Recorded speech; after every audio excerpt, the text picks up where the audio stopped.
Welcome to another episode of Trade Talk. This week we continue on the Silver Surfer series by Dan Slott and Michael Allred by talking about Volume 2. The name of the volume escapes me because I just have the omnibus that I'm working through, but the title of the video is right down there. So this is interesting because this series is mostly and quite fantastically one and dones or very limited connection, like maybe do two issues before they continue the story. And this one is really no exception to that. There's an ongoing arc in this issue. There's an ongoing story in this arc, but it's not the whole arc. We start with with a preview from one of the all-new Marvel .1s, where Silver Surfer takes Dawn to an ocean planet to view the cosmic rays, saying it's quite spectacular. And she's like, oh, cool. So it's like the Northern Lights back on Earth. And he says, no, it's nothing like anything on Earth. Yeah, I kind of get that feeling when I'm with you. A lot. So they go to see the cosmic rays.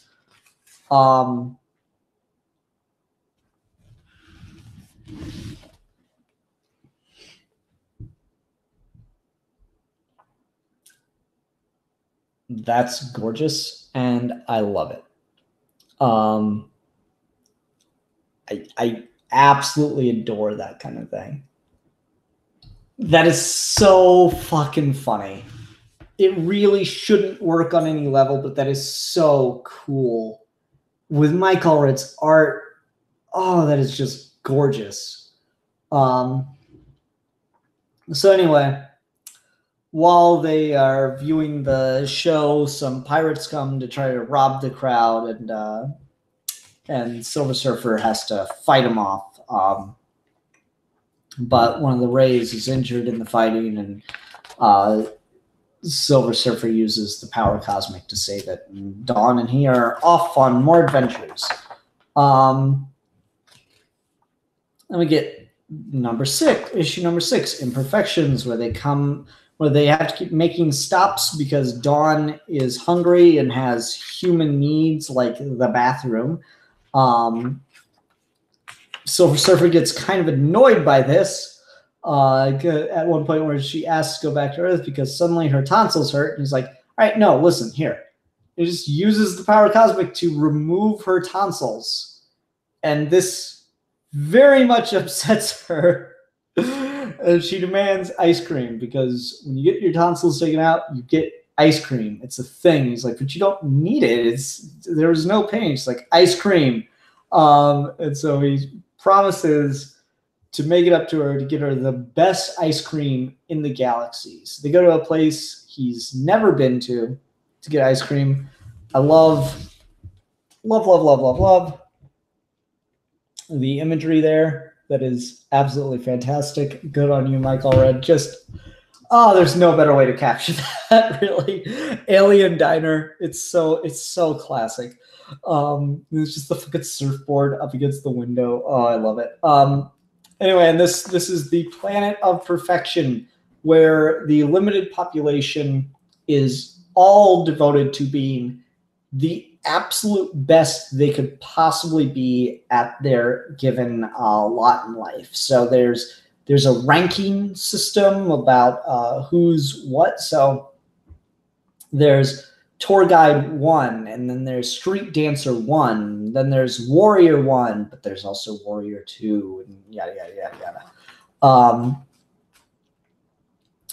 But because Silver Surfer's preferred method of payment is to just transmute things into gold to pay for things like the ice cream that they got on this planet, he transmuted some ice cream into gold. It's like, will this cover? And they're like, oh yeah, but Banker 1 saw that and was like, no, you're fucking up our whole economy by doing this. You can't. That's not perfect. That's not okay. which is quite hilarious. And so she calls the police on him and gets Warrior One involved, and so Silver Surfer has to fight Warrior One. And I like some of the stuff that that Warrior One says. I am the perfect weapon.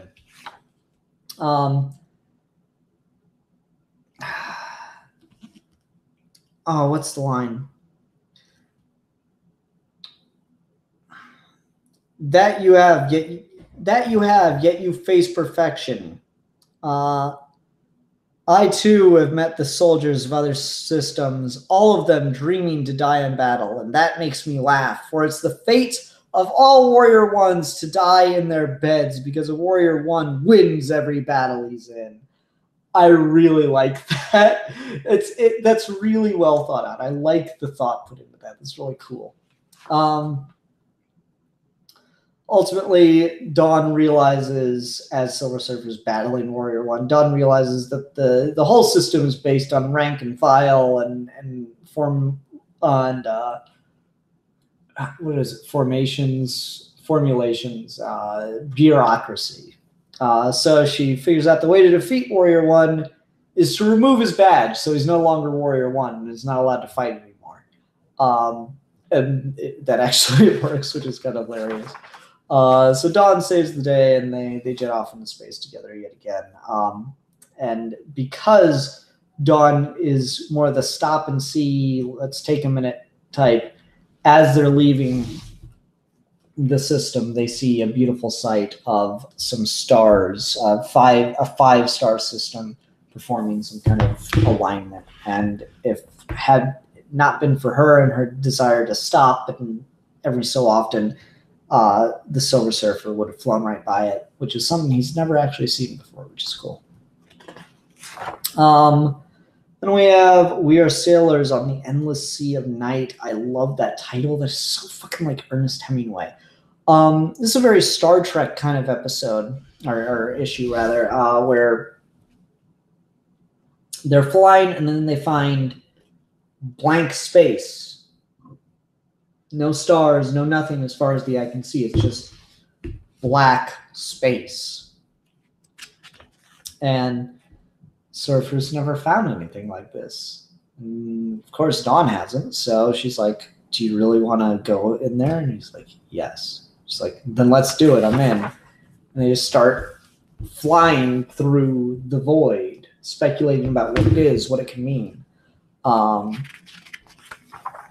And the Surfer gets close to something they finally find when they're, maybe it's like a halfway point.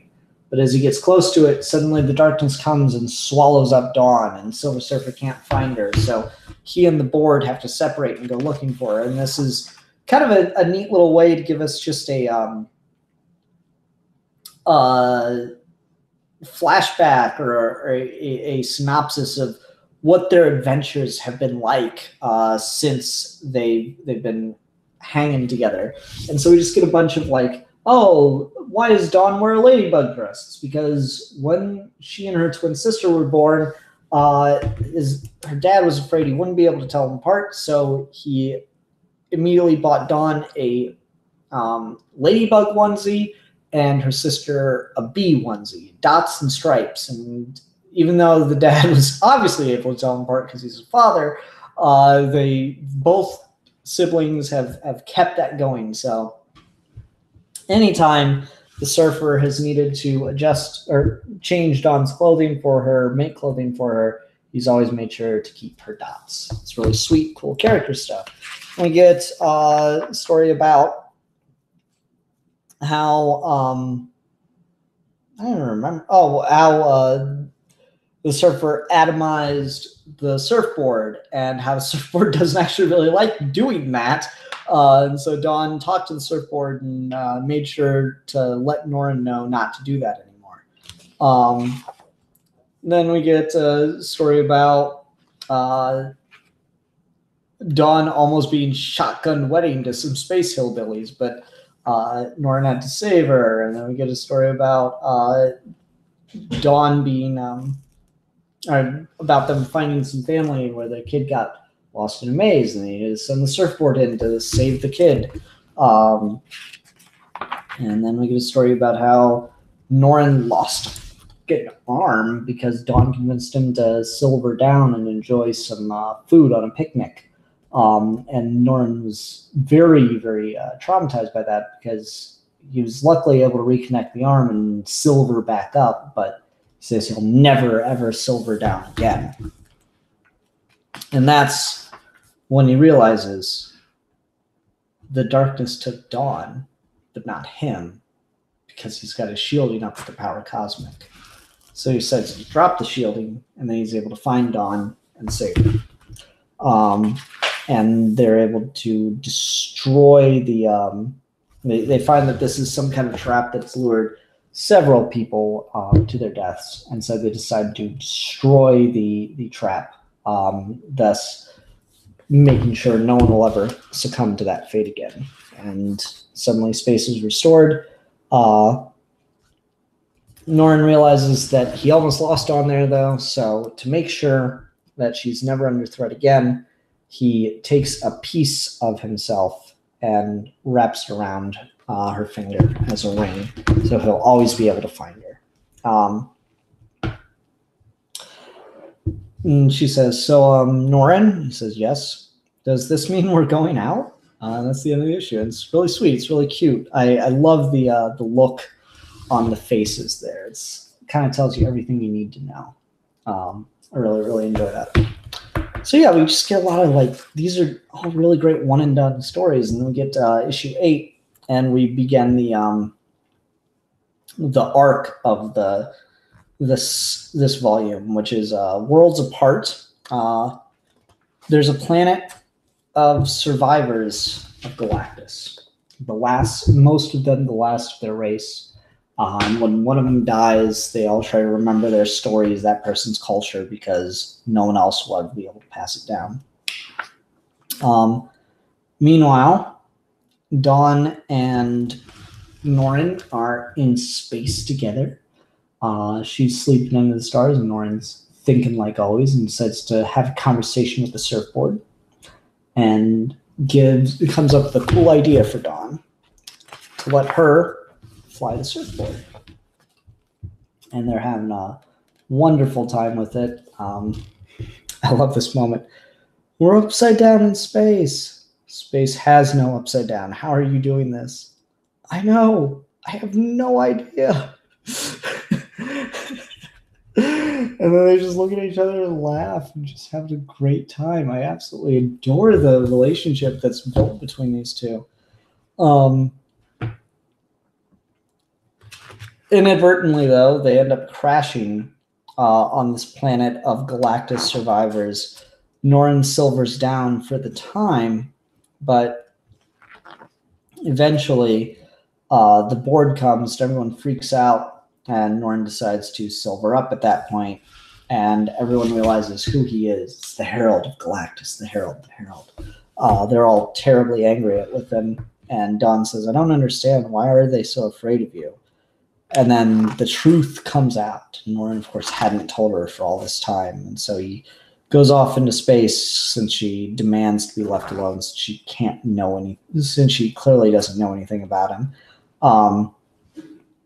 And then Dawn is informed by all the survivors that she's been left with what Norrin did, what Galactus did to their planets, and how they need Norrin to get out of here now because as a herald, he leaves behind a particular trail.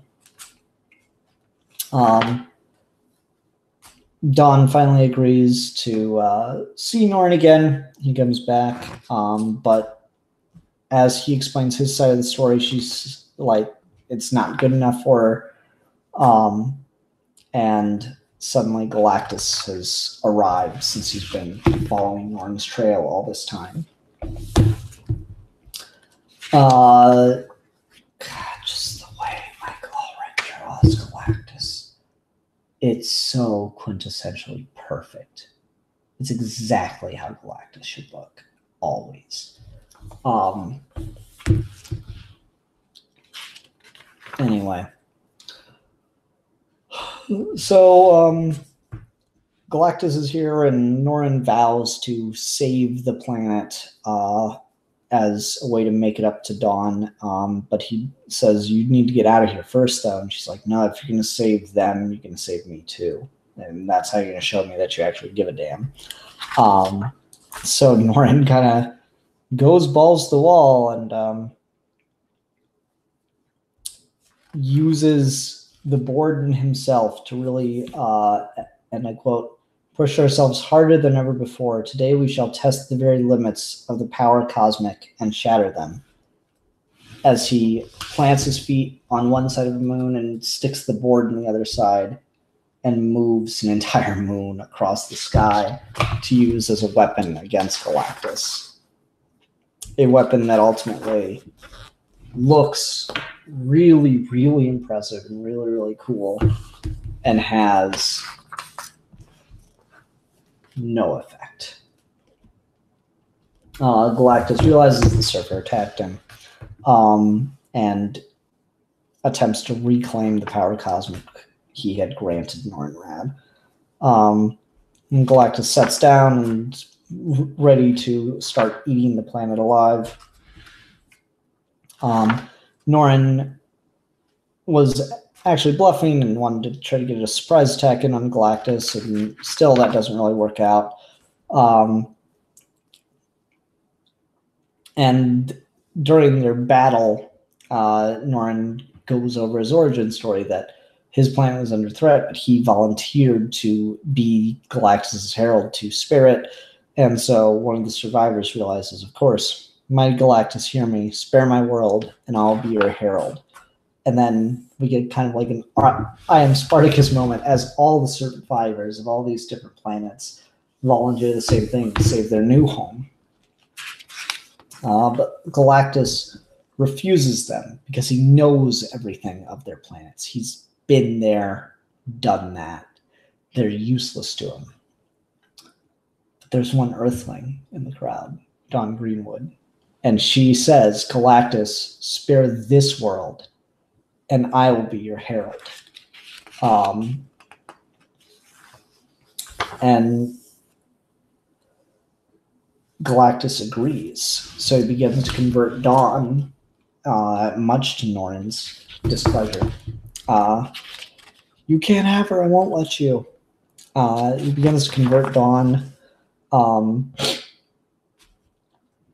as the survivors of the planet try to get away in their spaceships and then begin to target Galactus and say that the only reason they will not attack him is if he lets the girl go, because they don't want to trade her life for theirs.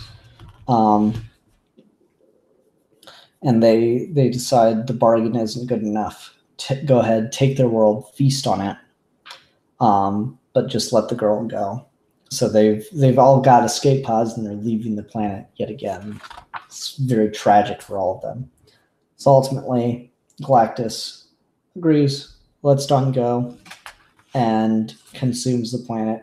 Norrin is charged with finding them a new home and make sure it's the best planet he could find.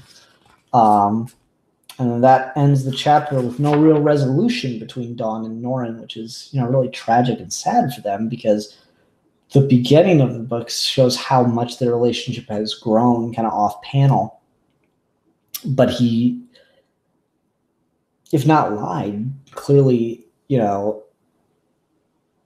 didn't reveal some key facts. And that's very, very hurtful to her for good reason. Because when you help kill planets, good reason for joining or not, you can't hide something like that from someone. So yeah, really, really good series. Continue to love it. Fantastic ideas. Absolutely gorgeous. Perfect artwork. So damn good. Mike Allred on the art is like at least 67.5% the reason to buy this. Even if the story sucked, the art would still be gorgeous and well worth it. But then it's also got the touching, really good, heartfelt adventure style stories. So this is This is that good stuff, man. This is that good stuff. All right. Everyone, thank you very much for watching this episode of Trade Talk. I'll be continuing Silver Surfer next week and the week after that and the week after that until I'm done with it. So hope to see you there. Hope you had a good time. And until next time, bye. And on that note, I'm also done with comic reviews and I need to get going. So you guys have a good night.